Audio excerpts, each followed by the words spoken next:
Welcome to this 1-hour English lesson. Today, you're going to learn English with the news. We're going to read 2 different news articles together so you can learn a lot of advanced vocabulary, complex grammar, and correct pronunciation. Let's get started. As you can see, we're talking about Ukraine, hopefully a more optimistic tone because Biden made a surprise visit. So let's review the article together. The headline, Biden makes surprise visit to Ukraine for first time since full-scale war began.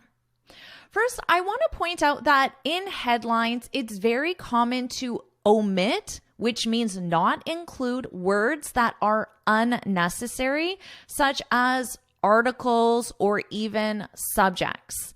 And in this headline, there are some articles that are omitted, not included. Do you know what articles are missing? Grammatically, we would need an article before visit because visit is a noun, a visit. Biden makes a visit, a surprise visit. Surprise is our adjective. Now, a surprise means it was unexpected. Nobody knew it was going to happen. I'll write here, unexpected. Unexpected to the general public. I'm sure that Zelensky knew that Biden was coming, but perhaps the American people, the Ukrainian people, and the world in general did not know. That's a surprise visit. Biden makes a surprise visit. So using surprise as an adjective, for example, your boss could make a surprise announcement, an announcement that nobody was expecting. My boss made a surprise announcement that we're all getting raises. Woohoo! That means you're making more money. So that's a very good surprise announcement. And of course, I included the article because the article is necessary grammatically. It's just very common to leave it out specifically in headlines. Biden makes surprise visit to Ukraine for first time. Another article is missing. Do you know what? For the first time. The first time. First is a ordinal number, and ordinal numbers need articles. This is a grammatical rule. So you need to say, I work on the second floor. Notice, you can't say, I work on second floor. You need to say, I work on the second floor. The second floor.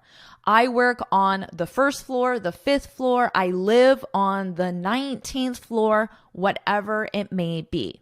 Or you could say, this is the first time I've made a surprise announcement. So notice, we commonly use this with time as well. This is the first time. This is the second time I've watched a JForest English video, for example. Okay, for the first time since full-scale war began. We also need since the full-scale war began because war is a noun and we need an article before war. The full-scale war began. Okay, let's continue on. President Joe Biden slipped into Kyiv. This is a phrasal verb. When I see this, slipped into Kyiv, I understand that he went secretively. And that makes sense, right? Because we have this surprise visit. So when you slip into a location or a place, you try to enter without being seen or heard. Here's an example sentence. I slipped into the meeting 10 minutes late. So if you're 10 minutes late, you don't want your boss or your client to know. So you'll try to slip in. You'll try to enter without being seen or heard. So Joe Biden slipped into Kyiv on Monday for the first time. Now notice here, they are using the article the. Like I said, it's grammatically required. It's just very commonly omitted from the subtitle and the main title. For the first time since Russia launched a full-scale invasion of Ukraine almost a year ago. Now notice here, we have since, and then what verb do we have following since? Since Russia launched. So we have since and then a past simple. Now, students also generally know that since is a keyword for which verb tense? The present perfect. So let me show you how they can be used together. I've slipped into many meetings since I started. So since I started working for this company, since I started in this new position, I've slipped into many meetings. So this part, I've slipped into many meetings, is showing how many times this action has happened since a moment in the past, which is since I started. That's the moment in the past, which is why it's in the past simple, because it's a completed past action. This is in the present perfect because it's an ongoing action and the timeline is still ongoing. So I can slip into more meetings in the future. I've slipped into 3 meetings since I started, but next week I might slip into another meeting, which means it's 4 meetings. So this is an ongoing time reference. Considering the placement, it's flexible. You can say since I started, I've slipped into 4 meetings. So you can put this clause at the beginning or the end. Both of them are correct. Let's continue on. Demonstrating in dramatic personal fashion his commitment to the country. Notice here, commitment, and then we have the preposition to. Commitment to. Commitment in this case is a noun. It belongs to him. His commitment. So this is a noun. What's the verb form of commitment? Commitment is a noun. What's the verb?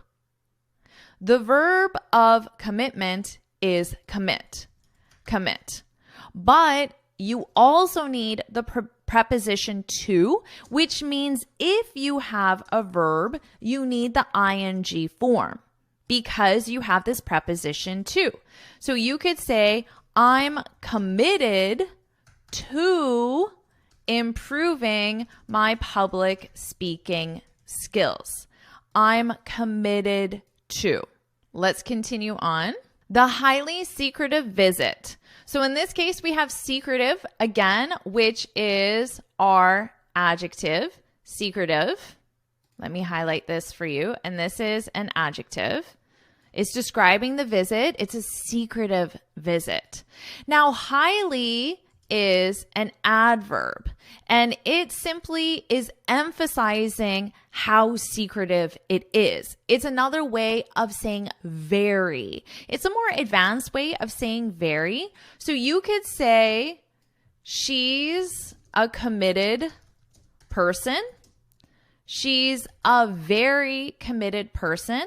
Or to sound a little more advanced, a little more professional, she's a highly committed person. So you can use this as an adverb.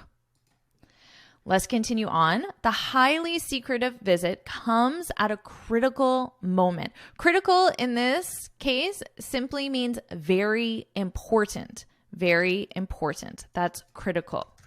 Very important.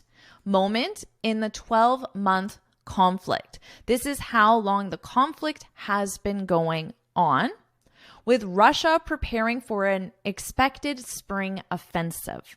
Okay, so this is why it's a highly secretive visit and why it's critical, because Russia might be launching another offensive, which means an attack. And Ukraine hoping to soon retake territory. When you have re in front of a verb, it means again. So in this case, it means take the territory again. This is very commonly used. You might say, I need to rewrite the report. You wrote it once. Your client did not like it, so you need to rip it up and rewrite it. Write it again. Or you might say, let's rewatch that movie. So if there's a movie you really like, you watched it once, but you want to watch it again. Let's rewatch that movie. And notice my pronunciation. We pronounce this as a full re, e. It has that long E sound. So it's not like a watch. No. Rewatch, rewrite, retake, Hoping to soon retake territory. Take the territory again. Let's continue on. Biden announced $500 million in new assistance, saying the package would include more military equipment, such as artillery, ammunition, more javelins, and howitzers. I don't know what a javelin or a howitzer is. Obviously, it's some sort of artillery. Artillery is equipment that's used in battle, in a attack. So this could be a gun, a tank, some sort of machine, but I'm not exactly sure what this is, to be honest. And he said new sanctions would be imposed on Moscow later this week. So Biden, as the president of the United States, is going to be imposing sanctions. Notice the verb choice. I think most people know what sanctions are. A sanction is a penalty basically given to a country because they violated some sort of rule, a sanction. Now you impose a sanction. Impose simply means you give a sanction. We gave Moscow a sanction, but we don't use the verb give. You use the verb impose. So you could say the U.S. has imposed many sanctions on Russia. Notice our preposition on Russia. Now, if I want to use since, what verb tense am I going to use next? We already discussed this. I already have my present perfect. The U.S. has imposed many sanctions on Russia since what verb tense? Since the war began. So the past simple. Present perfect, because this many could represent 4 sanctions, but next week it could be 5 sanctions or 6 sanctions. So this is an unfinished timeline, but this part is a completed past action, which is why it's in the past simple. All right, let's continue on. 1 year later, Kyiv stands and Ukraine stands. Democracy stands, Biden said. So in this case, stands in the sense of remains in place. Russia has not been successful in their attempt to destroy Kyiv, destroy Ukraine, destroy democracy. It stands, it remains. That's what the stands means in all of these examples. Kyiv stands, remains. Let's continue on. The United States and other Western nations have been rushing arms, tanks, and ammunition to Ukraine. When you rush something somewhere, it simply means you try to get it there quickly. That's where the verb rush comes from. So you might say, I've been rushing to finish this report. I've been rushing to finish this report. So if you only have 10 minutes left on that deadline, you need to type really, really fast. I've been rushing to finish the report. Or you could talk about it as a completed action. I had to rush to the airport. So let's say you slept in. Your alarm did not go off. You woke up late and you had to rush to the airport. You had to go there very quickly. So you can rush to do something. So in this case, to finish the report, to submit something, to complete something, to buy something. So rush to do something. Let me just write that for you. I've been rushing to do something. Or you can rush to a location, which means you go there very quickly to a location. Now, we also say, I'm in a rush. In a rush. So in this case, it's another way of saying I'm in a hurry. So let's say someone calls you and they're taking quite a long time to tell a story or to give you information. You might say, I'm so sorry, but can you hurry? Because I'm in a rush. I'm late for a meeting. So this is a very good expression to have when you need to tell someone to hurry up. I'm in a rush. Let's continue on. In the hopes of changing the trajectory of the war. Trajectory. Difficult for pronunciation, trajectory. The trajectory of the war is the path that the war is following. But don't use this word to replace path in all contexts because it's really used in the specific context of war and conflict. Because when a missile is shot or any kind of gun is shot, you talk about the trajectory of the bullet. And that's the path that the bullet follows. So we really use this specifically in a military context. I don't encourage you to use this outside of a military or conflict context. By visiting in person, Biden is offering a singular image of American support for Zelensky. Zelensky is the Ukrainian president. Singular means one image, which is important because, of course, in the United States, there are different political views, different parties. Joe Biden, the president, represents the view of one party, but there are people that oppose his views and have different views. But this is saying that all of America shares one view. We support Ukraine. That's the singular image, the singular message, the singular opinion, one opinion, which is why he went in person rather than just a Zoom call or something like that. A singular image of American support. So not just Joe Biden's party support, not just the support of a few people, all of America. So it's a very strong image, a very strong statement here. Biden is offering a singular image of American support for Zelensky, who has spent the past year attempting to rally the world behind his nation. When you try to rally someone, you try to get someone to do something.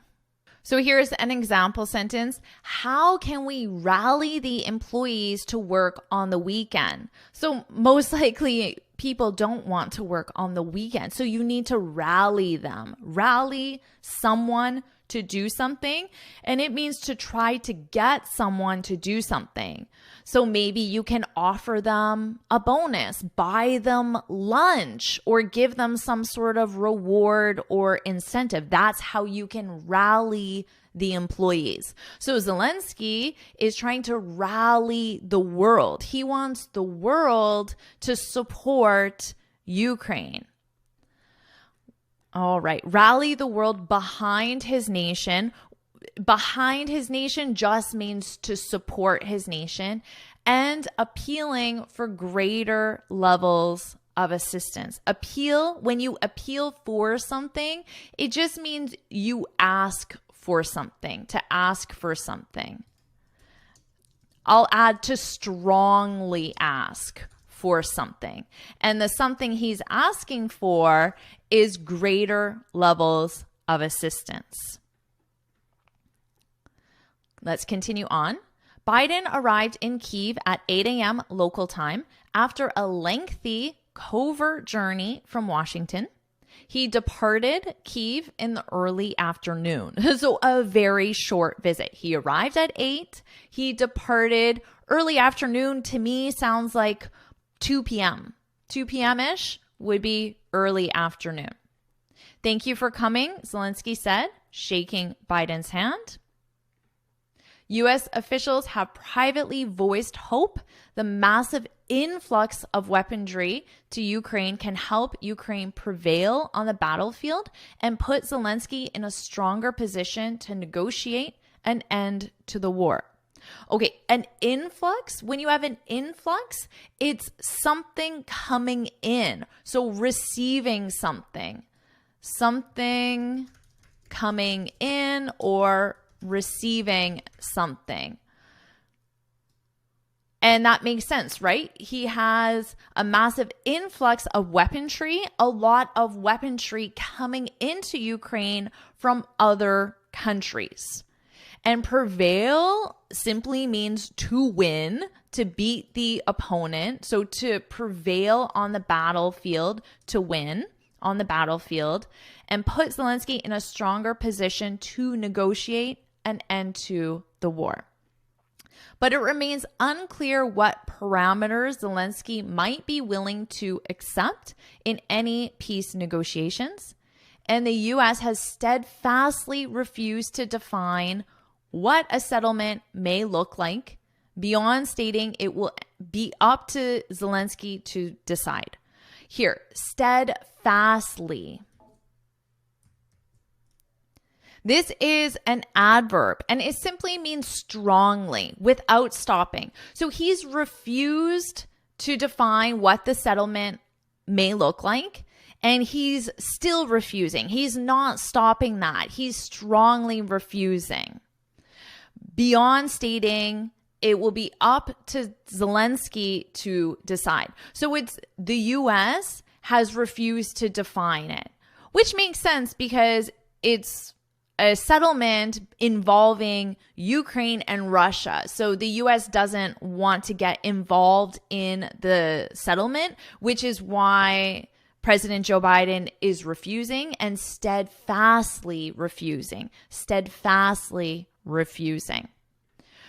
Now, to be up to someone, this is a great idiom. You can use it in your everyday speech. To be up to someone means it's someone's decision.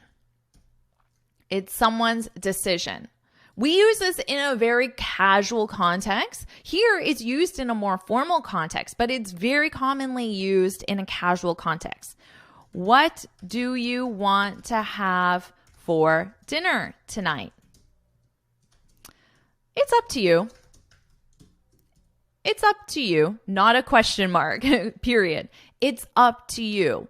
It's your decision. It's your responsibility to decide. I want you to decide. So it's a polite way of saying, I want you to decide. It's someone's decision. I'll just write that here. This means I want you to decide. So it's a polite way of saying that. So if somebody asks you, what do you want to have to eat? Where do you want to go? What movie do you want to watch? What do you want to do? You can say, it's up to you. It's up to you. Let's continue on. During their talks inside the presidential palace, Biden laid out his rationale. When you lay something out in this context, it means you explain in detail. Explain in detail his rationale for visiting the Ukrainian capital as the war enters a second year. So it was a surprise visit, right? So when he got there, he explained to the public why he's here, why he's in Ukraine. And remember, what's the reason? Because he wants that singular image, that one image that the U.S. supports Ukraine. Why? Because the U.S. supports democracy. That's his rationale. And he laid it out. He laid it out. He explained it in detail. Let's continue on. I thought it was critical that there not be any doubt, none whatsoever, about U.S. support for Ukraine in the war. Biden said, the Ukrainian people have stepped up in a way that few people ever have in the past, he added. To step up, this is a useful phrasal verb. It means to take action when there is a need or opportunity for it. So the Ukrainian people have taken action. What action have they taken? To be honest, I'm not sure. Likely to offer assistance to other Ukrainians in need, to support each other, to do things like that, some sort of action of support. And of course, there's a need for it because of the war, right? Now, this is used a lot in a workplace context when you want someone to take action when there is a need or opportunity. For example, Jeremy is awesome. He always steps up. So he's always there to take action when there's a need or when there's an opportunity. So if somebody needs help, Jeremy's always the person that says, I can help. I can do that. I have time. Let me help you. That's Jeremy. He always steps up. And that's the end of our article. What I'll do now is I'll go back up to the top and I'll read the article from start to finish so you can focus on my pronunciation. So let's do that now. Biden makes surprise visit to Ukraine for first time since full-scale war began. President Joe Biden slipped into Kyiv on Monday for the first time since Russia launched a full-scale invasion of Ukraine almost a year ago, demonstrating in dramatic personal fashion his commitment to the country and its struggle as the war enters an uncertain new phase. The highly secretive visit comes at a critical moment in the 12-month conflict, with Russia preparing for an expected spring offensive and Ukraine hoping to soon retake territory. Biden announced $500 million in new assistance, saying the package would include more military equipment, such as artillery, ammunition, more javelins, and howitzers. And he said new sanctions would be imposed on Moscow later this week. 1 year later, Kyiv stands, and Ukraine stands. Democracy stands, Biden said. The United States and other Western nations have been rushing arms, tanks, and ammunition to Ukraine in the hopes of changing the trajectory of the war. By visiting in person, Biden is offering a singular image of American support for Zelensky, who has spent the past year attempting to rally the world behind his nation and appealing for greater levels of assistance. Biden arrived in Kyiv at 8 a.m. local time after a lengthy, covert journey from Washington. He departed Kyiv in the early afternoon. Thank you for coming, Zelensky said, shaking Biden's hand. U.S. officials have privately voiced hope the massive influx of weaponry to Ukraine can help Ukraine prevail on the battlefield and put Zelensky in a stronger position to negotiate an end to the war. But it remains unclear what parameters Zelensky might be willing to accept in any peace negotiations, and the U.S. has steadfastly refused to define what a settlement may look like beyond stating it will be up to Zelensky to decide. During their talks inside the presidential palace, Biden laid out his rationale for visiting the Ukrainian capital as the war enters a second year. I thought it was critical that there not be any doubt, none whatsoever, about U.S. support for Ukraine in the war, Biden said. The Ukrainian people have stepped up in a way that few people have ever in the past, he added. Amazing job with that article. Now we're going to move on to the next article. Feel free to take a pause, get a cup of tea if you like, and let's continue on. Cool. Today we're talking about U.S. President Joe Biden touching down in Ottawa. Ottawa is where I live, which is why I chose this article. And I'm sure you recognize this man. He's the Prime Minister of Canada, Justin Trudeau. So let me read this headline again. U.S. President Joe Biden touches down in Ottawa. First, let's talk about this phrasal verb, touch down. And notice we have an S on it because it's conjugated with Joe Biden, which represents the subject he. U.S. President Joe Biden, he touches down in Ottawa. Now, to touch down, this means to land, and we use it specifically for a plane. As an example, I could say, my plane just touched down, which means my plane just landed. To be honest, I would say that landed is more common than using the phrasal verb touch down. So if you're already comfortable with using what time does your plane land, my plane just landed, I say keep using it, but at least now you know what it means when you see it. Okay, let's continue on and talk about his trip in Canada. U.S. President Joe Biden arrived Thursday evening in Ottawa for a whirlwind 27-hour visit. Now, first, I want to point out that for everyone who doesn't know, the capital city of Canada is Ottawa. It is not Toronto. I think probably 90% of people think the capital city in Canada is Toronto. That's just not true. Ottawa is the capital city, which is where all the official government business takes place, and which is why President Joe Biden is visiting Ottawa and not Toronto. Toronto is Canada's largest city. Okay, so make sure you know that the next time someone asks you about the capital of Canada. Arrived Thursday evening in Ottawa for a whirlwind 27-hour visit. Okay, what is a whirlwind? Whirlwind. Pronunciation. Whirlwind. A whirlwind. Now, this is being used as an adjective. And we often describe an event like a visit, a meeting, a vacation, a conference as a whirlwind vacation, a whirlwind conference, a whirlwind meeting. A whirlwind visit is simply a visit where many, many things happen in a short period of time. So very active, many different activities. So he's going to go to a lot of different places, meet a lot of different people as well. And that's why you could describe your vacation or a meeting or a conference or even your summer. I had a whirlwind summer.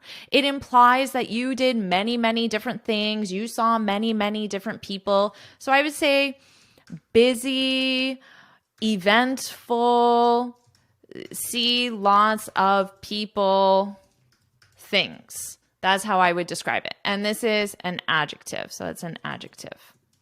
So as an adjective, you would put it before what you're describing. Expected to focus on both the friendly and thorny aspects of the Canada-US relationship. Okay, so friendly, you know what that means. What about thorny? Well, thorn is something very sharp, and a thorn hurts you. So that's kind of what you want to imagine. Those aspects of the relationship that are thorny, that can hurt you. So in this case, I would just say the positive aspects of the relationship, that's the friendly aspects, and then the thorny are the negative aspects of the relationship. Because obviously these two countries probably don't share the same opinion on every single topic. They probably have some debate that they're going to have as well. So that would be, I would just summarize it as negative. So you could describe your relationship. I have a thorny relationship with my boss, with my coworker. So you're saying, it's negative. There are things that hurt each other in that relationship.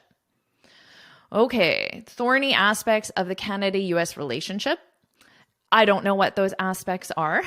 I guess right here, including protectionism and migration on both sides of the border. So I'm not sure if these are the friendly aspects or the thorny aspects. They don't really specify.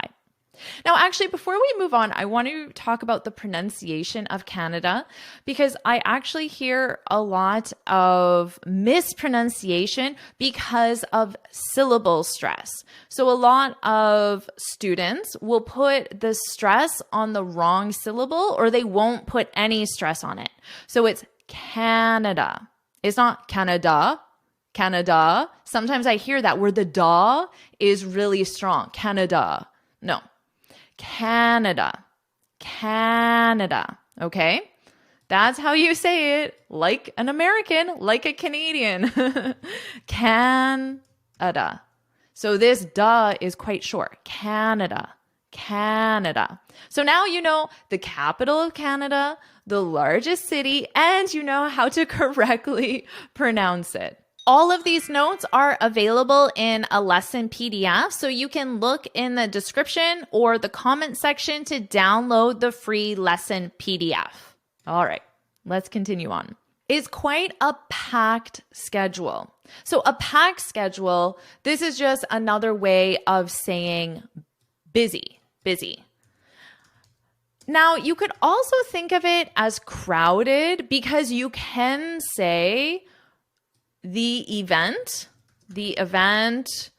was packed. And in this case, packed means crowded. So there were many people in the event, so you couldn't really move around. It was crowded.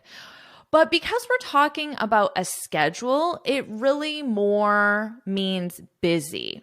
Now, honestly, you could use our same adjective as before and probably say it's quite a whirlwind schedule, because what is a busy schedule? It's when you do lots of things, see lots of people, meet with lots of people. Well, that's also kind of the definition of busy, right? So you could use our other adjective, whirlwind, or you can use packed as well. And then know that packed can mean crowded at the same time. So in terms of busy, you could say, my weekend was packed. My weekend was packed, which means it was busy.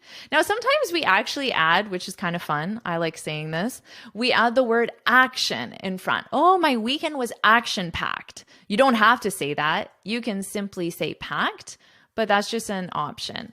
Action-packed or packed.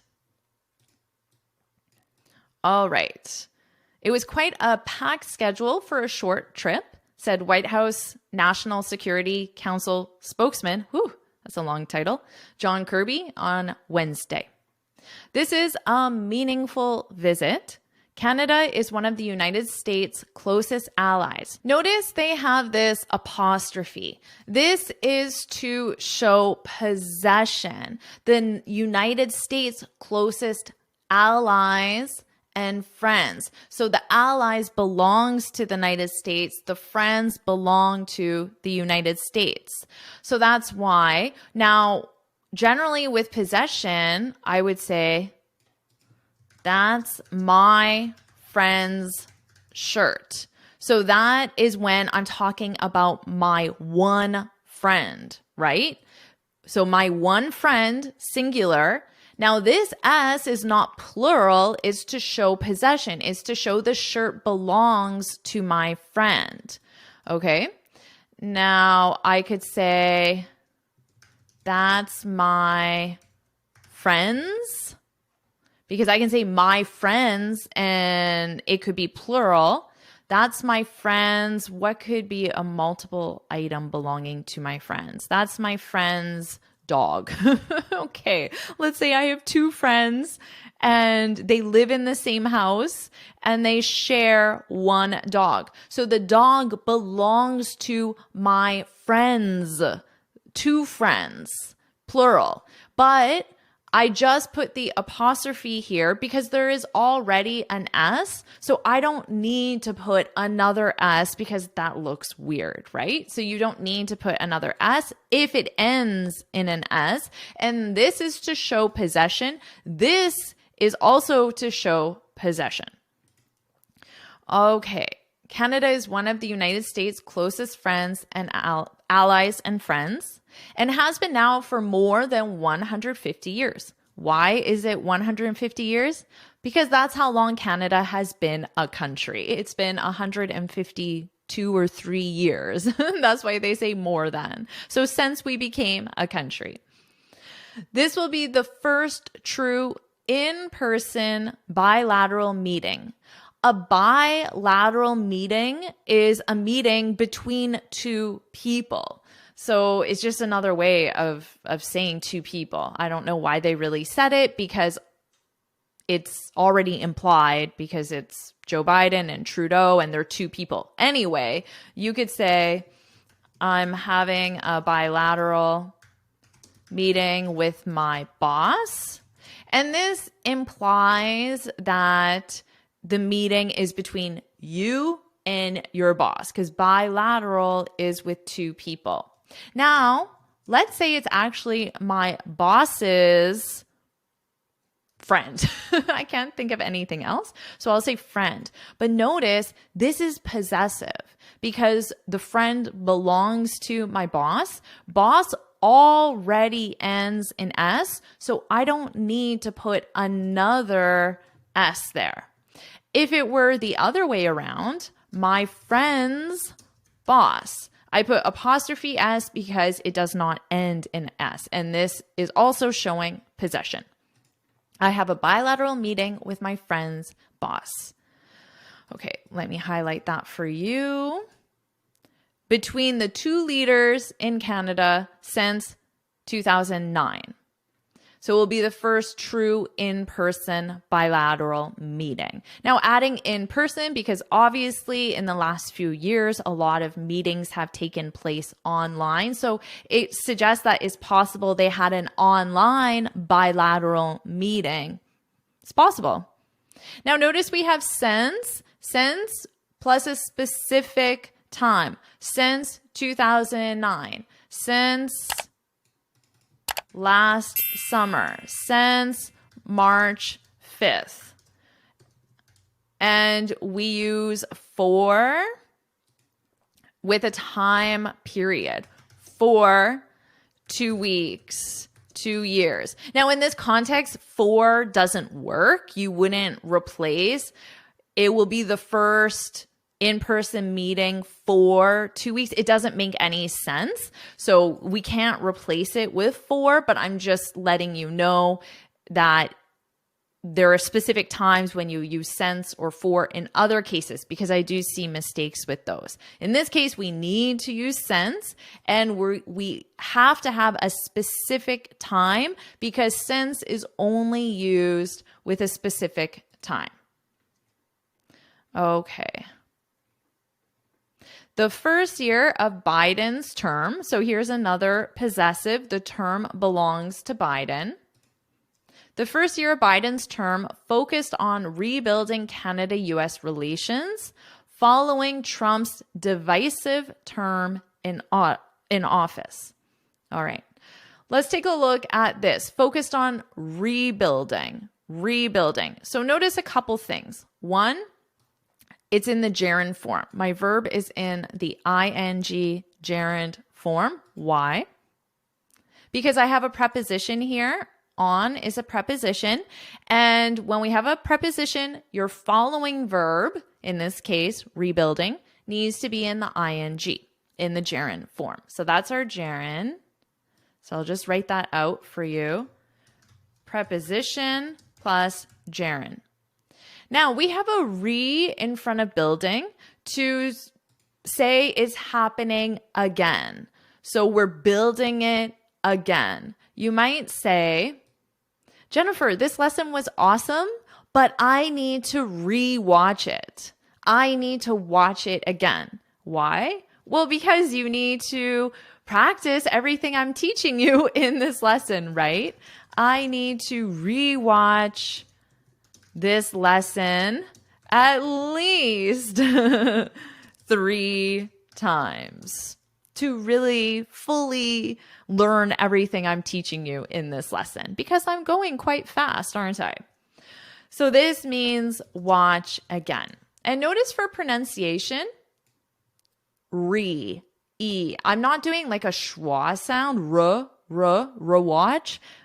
American pronunciation, we love our unstressed schwa sound in our throat here, but I'm not doing that. This is a full e, rewatch. Watch it again. So hopefully you rewatch this lesson. Let me know if you're going to rewatch it. Okay, let's talk about this. Divisive.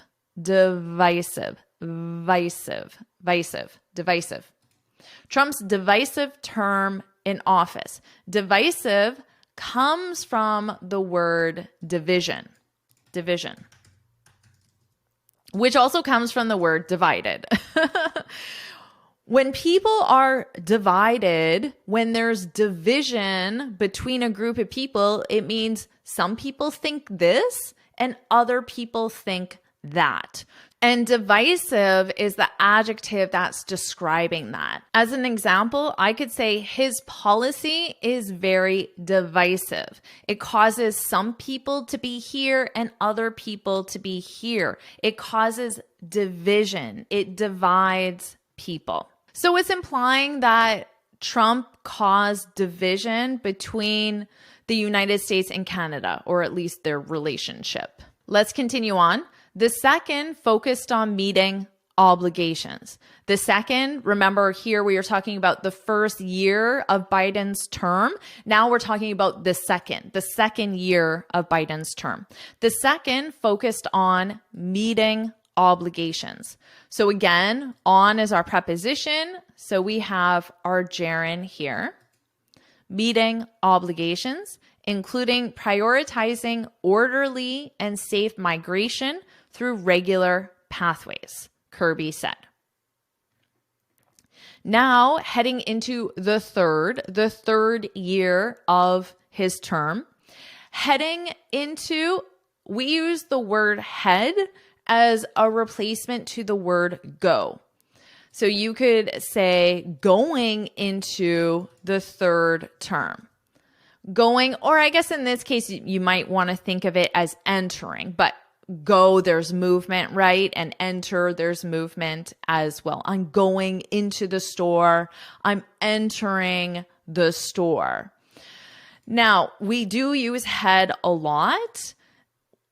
You could say, I'm heading to the store. When do you head to the airport? And in this case, it means go. I'm going to the store.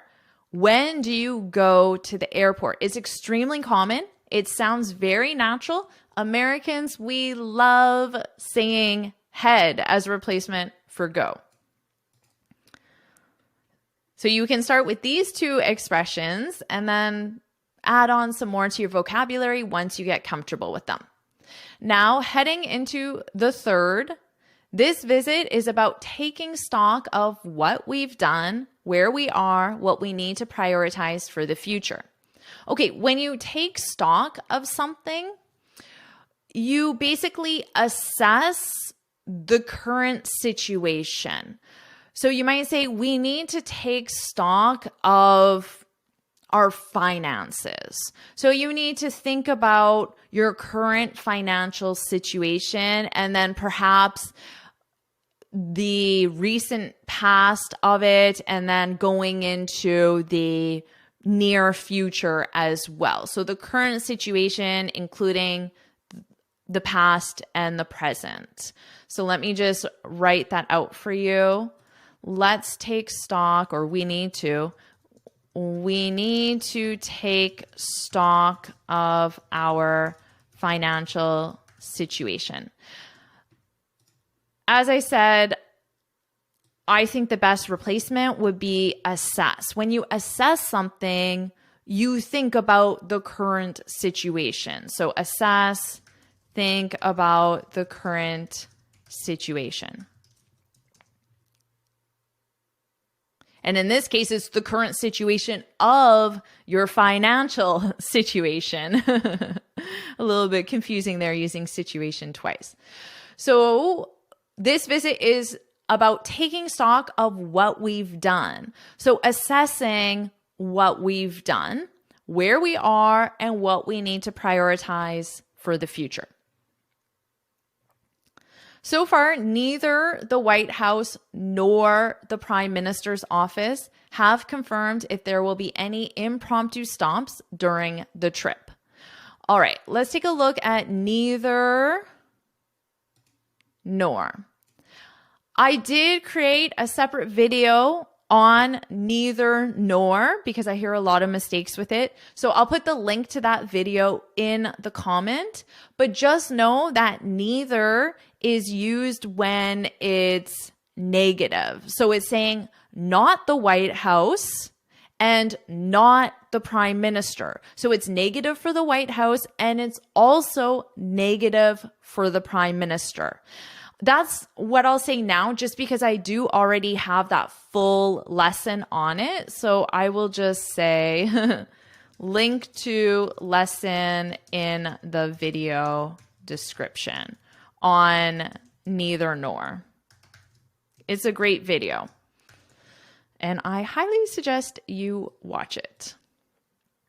Okay, so you can watch that when you have time. It's a pretty short video as well. Just trying to get this. Let me just put this on a separate line for you.